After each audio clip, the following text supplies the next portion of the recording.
বিসমিল্লাহির রহমানির রহিম। সবাইকে শুভ সকাল। এখন আমি নেসকাফে বানিয়েছি, দুধ গরম করছি। তারপরে এখানে নিয়েছি গ্লাস, মগের ভিতরে দুধগুলো ঢালবো। তারপরে এখান থেকে আমি 1 চামচ পরিমাণ মতো নেসকাফে নেব।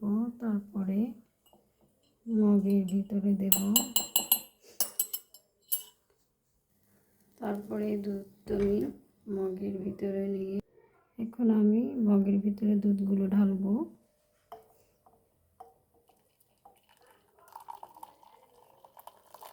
তারপরে হয়ে যাবে নেসকাফে।